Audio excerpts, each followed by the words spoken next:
Game and dominant firm strategies, ये सारी game theory का ही हिस्सा है। ओलिगोपली क्या होती है? ओलिगोपली सिंपल वर्ड में ओलिगोपली कहते हैं वो मार्केट स्ट्रक्चर जिसके अंदर चंद फर्म्स मौजूद हों। चंद, देखिए हमने सबसे पहले कहा था परफेक्ट कंपटीशन में क्या है, बेशुमार फर्म्स होती हैं। मोनोपोलिस्टिक कंपटीशन में काफ़ी सारी फर्म होती हैं लेकिन बेशुमार नहीं होती, लेकिन काफ़ी सारी होती हैं। फिर हमने मोनोपोली पढ़ा, उसमें एक फर्म थी। अब मोनोपोली और मोनोपोलिस्टिक के दरमियान होता है ओलिगोपली, यानी जिसमें चंद फर्म, चंद से मुराद 5, 6, 7, 8 इस तरह से चंद फर्म्स हैं, ठीक है। पाकिस्तान के अंदर अगर हम कहें तो ओलिगोपली की बेस्ट एग्जांपल टेली कम्युनिकेशन है। 4 बड़ी कंपनीज हैं जो मार्केट के अंदर compete कर रही हैं, सारी तकरीबन एक जितनी हैं, एक दूसरे की टक्कर की हैं, ठीक है। तो हम ये कहेंगे ओलिगोपली मार्केट है। हमारे यहाँ एयरलाइन इंडस्ट्री जो है वो ओलिगोपली मार्केट है, क्योंकि 5-6 एयरलाइंस हैं, एक PIA है, एक शाइन है, ब्लू एयर है, ठीक है ना, एयर ब्लू है, और इस तरह से कुछ बाकी जो एयरलाइंस हैं, तो यही compete कर रही हैं डोमेस्टिक की अगर हम बात करें, ठीक है। तो इसमें क्या होता है, चंद फॉर्म्स होती हैं, बैरियर टू एंट्री, एंट्री आसान नहीं होती, हो सकती है लेकिन मतलब मोनोपोली जितनी मुश्किल भी नहीं है, लेकिन परफेक्ट कंपटीशन जितनी आसान भी नहीं है। तो देर आर सर्टन बैरियर्स, क्योंकि 2 या 3 या 4 फर्म्स हैं तो ऑलरेडी काफ़ी बड़ी फर्म्स होती हैं, एस्टैब्लिश्ड होती हैं। तो एक नई फर्म के लिए एंट्री आसान नहीं होती। उसमें टेक्नोलॉजिकल बैरियर हो सकते हैं, उसमें फाइनेंशियल बैरियर, यानी बहुत पैसा चाहिए, बहुत ख़ास किस्म की टेक्नोलॉजी चाहिए, ख़ास किस्म की मशीनरी चाहिए, ख़ास किस्म की लोग चाहिए, एक्सपर्टीज़ चाहिए, ठीक है। फिर ओलिगोपोली मार्केट का एक और कैरेक्टरिस्टिक क्या होता है, इंटरडिपेंडेंस होती है, एक का दूसरे पे डिपेंड होना होता है। आप देखें कि जब कभी TV पे जब आप ऐड देखते हैं तो कभी टेलीनॉर जो है वो कोई ना कोई ऑफर दे देते हैं कि जी हम इतने रुपए में आपको ये नेट भी देंगे, इतना GB नेट होगा और व्हाट्सएप फ्री और ये और इतने मैसेजेस होंगे। तो अगले ही दिन यूफोन का या जैज़ का भी कोई ऐड आया होता है। तो इंटरडिपेंडेंस है, एक जब कीमत कम करता है या कोई प्रोडक्ट लाता है तो दूसरा भी उसके मुकाबले में उससे बढ़कर प्रोडक्ट लाने की कोशिश। तो एक की मूव दूसरे की मूव पे डिपेंड कर रही होती है, इंटरडिपेंडेंट होते हैं, ठीक है। तो उसकी वजह से क्या होता है, टेम्पटेशन टू कोऑपरेट, कि चूंकि मार्केट के अंदर होती है 3-4 प्लेयर हैं, 5-6-7 प्लेयर हैं, छोटे से प्लेयर होते हैं, तो कोशिश करते हैं कि आपस में कोऑपरेट करके ही चलें। क्योंकि अगर आप इसमें फाइट करते रहेंगे तो फिर एक प्राइस गिराएगा, फिर दूसरा गिराएगा, फिर तीसरा गिराएगा, फिर चौथा प्राइस गिराएगा, फिर पहला वाला मजीद प्राइस गिरा देगा, तो ये तो फिर नेवर एंडिंग किस्म की गेम हो जाएगी। तो उसमें ज़्यादा जो हमारे पास जो ऑप्शन होता है वो यही होता है कि कोऑपरेट किया जाए, ठीक है। कोऑपरेट करने से सबको फायदा होता है, ठीक है। तो ये होगी ओलिगोपोली। सो ओलिगोपोली को हम सम अप करते हैं, तो सम अप करने से क्या हमें मिलता है कि स्मॉल नंबर ऑफ फर्म्स होंगे इस मार्केट के अंदर, और थोड़े से फर्म्स हैं और न्यू बैरियर्स हैं एंट्री के। आपस में इनमें इंटरडिपेंडेंस है, एक फर्म दूसरे पे डिपेंड करती है, दूसरी तीसरी पे डिपेंड करती है, ये सब एक दूसरे पे डिपेंड करते हैं। और इनकी कोशिश यही रहेगी कि आपस में कोऑपरेट करके चलें, वरना इनको ज़्यादा लॉस हो सकता है। सो टेम्पटेशन मीन अट्रैक्शन जो है वो ज़्यादा कोऑपरेशन की ही इनकी रहती है। अब ये एक कॉन्सेप्ट है किंक डिमांड कर्व। किंक कहते हैं नॉट को या टेढ़ेपन को, ठीक है ना। तो एक ऐसी डिमांड कर्व जो इसमें किंक हो, जिसमें नॉट हो, ठीक है ना। आपने माइक्रो इकोनॉमिक्स में पढ़ा, ठीक है ना, कि ये है आपकी इस तरह से डिमांड कर्व होती है। अब ये एक स्ट्रेट लाइन है, ठीक है ना, sloping from left to right and up to downwards, ठीक है ना। तो इस तरह ये स्लोप कर रही है, तो ये आम तौर पे हम ये कहते हैं कि यार ये हमारी डिमांड कर्व है। लेकिन अगर आपकी डिमांड कर्व ऐसे हो कि जी ये आपका इस तरह करके हो, अब ये देखें इसके अंदर ही क्या है, यहाँ पे कर्व आ रहा है, ये जो किंक है, ये तो ये जो मोड़ है, ये जो तोड़ है, ये जो जोड़ है, ये जो नॉट है, इसको किंक कहते हैं, ठीक है ना। तो ऐसी डिमांड कर जिसके 2 हिस्से हों। अब ये देखें इसमें कोई हिस्सा नहीं है, ये एक सीधी लाइन है, जबकि इसमें एक ये लाइन है, ठीक है, एक ये पोर्शन बन रहा है, और एक ये नीचे वाला पोर्शन बन रहा है, तो ये अलग अलग दो बन रही है, ठीक है। तो एक ये वाला पोर्शन हो गया डिमांड कर्व का, और एक ये। तो ऐसी डिमांड कर्व जो है इसको कहते हैं king. It has two segments, ठीक है, इसके दो सेगमेंट्स होते हैं। ये it's not a smooth straight line, ये ऐसी डिमांड कर्व नहीं होती जो बिल्कुल स्ट्रेट लाइन हो, बल्कि ये ऐसी डिमांड कर्व है जो कि कर्व्ड है, जिसके अंदर नॉट है, जिसके अंदर किंक है, मोड़ है, ठीक है ना।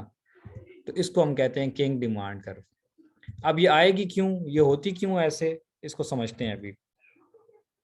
दो कंडीशंस होती हैं किंग डिमांड कर्व की। क्या? If the firm reduces it's price, the competitor will also reduce it's price. So in result, the market demand will increase, but minutely and lead to decrease the total revenue. अब पहली situation ये है कि चूंकि हमने कहा कि curve के दो हिस्से होंगे, ठीक है ना, तो पहला हिस्सा या पहली सिचुएशन क्या हो सकती है, वो ये होती है कि देखें, हमने कहा ओलिगोपोली है, 3-4 फर्म्स हैं, 5 फर्म्स हैं, 6 फर्म्स हैं, थोड़ी सी फर्म्स हैं। तो अब फर्ज करें फर्म ए ने, चलिए हम टेलीकॉम की एग्जांपल ले लेते हैं ताकि समझना आसान हो जाए। जो हमारे मुल्क में 4 कंपनीज हैं, फर्ज कर लेते हैं कि टेलीनॉर ने प्राइस कम कर दी, तो बदले में अगर यूफोन, वारिद और ये जैज़ वगैरह ये भी प्राइस कम कर दें, तो अब ओवरऑल तो प्राइस कम हो जाएगी सारों की, तो थोड़ी सी मार्केट इंक्रीज होगी, थोड़ा सा रेवेन्यू बढ़ेगा, थोड़ी सी डिमांड बढ़ेगी, लेकिन अल्टीमेटली क्या होगा, रेवेन्यू कम ही हो जाएगा, क्योंकि ऑलरेडी टफ कंपटीशन लेवल पे हैं, बड़े मार्जिन के साथ वो चल रहे होते हैं। तो अगर फर्ज करें कि कोई यूनिट जो है वो टेलीनॉर 2 रुपए का प्रोड्यूस कर रहा था और वो कम कस्टमर को 2.5 रुपए में दे रहा था, और उसने 2.25 रुपए कर दिया, तो उसने अपना प्रॉफिट मार्जिन 8 आने से 4 आने कर दी। तो यूफोन ने भी कम किया, उसने भी अपना मार्जिन कम कर दिया, वारिद ने भी कम कर दिया, ठीक है, and so on and so fourth. तो अब उस कीमत कम होने से थोड़ी सी डिमांड तो बढ़ेगी, लोग थोड़ा ज्यादा तो लेंगे, लेकिन यह है कि वो थोड़ी डिमांड बढ़ेगी, मतलब ऑलरेडी मार्केट सैचुरेट है, ठीक है, तो फायदा नहीं होगा। मतलब टेलीनॉर को थोड़ा सा उसमें शायद मिसाल अभी कह लें कि सादा लफ्ज में कि 10 कस्टमर है तो हो सकता है 11 हो जाए, तो एक आध कस्टमर के बढ़ने से ओवरऑल रेवेन्यू में कमी आएगी, क्योंकि प्रॉफिट मार्जिन जो उन्होंने कम कर दिया। दूसरी क्या बात होती है, if the firm raises the price, then other competing firm will not follow the price rise. अगर फर्ज करें कोई एक कंपनी प्राइस घटाने के बजाय बढ़ा दे किसी भी वजह से, और उसके जो कंपेटिटर हैं वो उसको फॉलो ना करें, तो इस सूरत में क्या होगा, the most people would buy from the competitor. तो चूंकि आपने टेलीनॉर ने लेट सपोज प्राइस बढ़ा दी, जबकि यूफोन, वारिद वगैरह ने, मेबलिंग ने नहीं बढ़ाई, तो क्या होगा, लोग टेलीनॉर से कुछ जो है वो स्विच करके बाकी कंपनीज की तरफ चले जाएंगे, which will ultimately reduce the revenue of the firm. उससे भी टेलीनॉर फर्म का रेवेन्यू कम हो जाएगा। तो आप देखेंगे अगर वो कीमत घटाता है तो भी उसका रेवेन्यू कम हो रहा है, और अगर वो कीमत बढ़ा रहा है तब भी उसका रेवेन्यू कम हो रहा है। तो ये बड़ी टफ मार्केट होती है ओलिगोपोली मार्केट, ठीक है ना। तो अब हम इसको जरा ग्राफिकली देखते हैं कि हाउ इट वर्क्स, ये किंग कैसे बनेगा। फर्ज कर लेते हैं ये एक डिमांड कर्व है, जो कि प्लेन सीधी डिमांड कर्व है, जैसे कि आमतौर पे आप ड्रॉ करते हैं कि जब प्राइस क्या होता है, डिक्रीज होती है तो डिमांड इंक्रीज होती है, प्राइस इंक्रीज होती है तो डिमांड डिक्रीज होती है, ठीक है। फर्ज करें जी ये 15 रुपये प्राइस थी और डिमांड थी कंपनी की मार्केट के अंदर 100 यूनिट, ठीक है। प्राइस बढ़कर कितनी चली गई, 20 हो गई, तो इसकी डिमांड कम होकर 40 हो गई, ठीक है। क्यों कम होकर 40 होगी, क्योंकि हमने कहा था कि जब कंपनी कीमत बढ़ाएगी तो कंपेटिटर कीमत नहीं बढ़ाएंगे, तो इसके क्या होंगे, कस्टमर स्विच कर जाएंगे दूसरों की तरफ, ठीक है। अब फर्ज करें कंपनी ने कीमत कम कर दी, जो जो पहली वाली सिचुएशन थी। अब अगर कंपनी ने कीमत कम कर दी, ठीक है, ये अब देखें लेस इलास्टिक या इन इलास्टिक वाली डिमांड कर रहा है। पहली वाली थी इलास्टिक कि प्राइस उसने बढ़ाई थोड़ी सी और डिमांड बहुत सारी कम हो गई। अब क्या कह रहा है कि अगर वो प्राइस कम कर देता है, उसने प्राइस काफी सारी कम कर दी, 5 रुपए कम कर दी, इतनी ज्यादा कम की, लेकिन डिमांड कितनी बड़ी, बिल्कुल थोड़ी सी। आप नजर आइए आपको, उसकी 100 से तकरीबन कोई 120 यूनिट। तो अब आप इसको देखें, जब प्राइस 15 थी तो उसने जब प्राइस बढ़ाई तो कंपेटिटर्स ने प्राइस नहीं बढ़ाई, जिसकी वजह से इसके कस्टमर कंपेटिटर की तरफ चले गए और इसकी डिमांड 100 से कम होकर 40 होगी। अब जब इसने दूसरा पैंतरा बदला, इसने प्राइस का यार बढ़ाएंगे तो ये होगा, तो अगर घटा दूं तो घटाने से थोड़ी सी इसने प्राइस काफ़ी सारी घटाई है, लेकिन डिमांड इतनी नहीं बढ़ी। क्यों? क्योंकि ऑलरेडी मार्केट के अंदर टफ कंपटीशन चल रहा था, तो इसने इतनी ज़्यादा प्राइस बढ़ाई, लेकिन change in the price is more and change in the demand is less.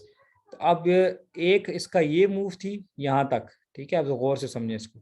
ये येलो लाइन जो है, ये यहाँ से यहाँ तक एक मूव थी, और दूसरी मूव इसकी है वो यहाँ से इस पॉइंट को टच करती हुई आ रही है, ठीक है।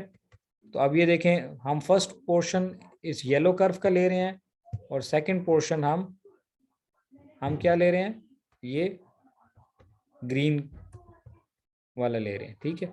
सो this is how it works, कि ये आप किंक डिमांड यहाँ पर बन गई है। अब आप देखें ये ग्रीन जो कर्व है, ये क्या है, किंक डिमांड बन रही है, ठीक है।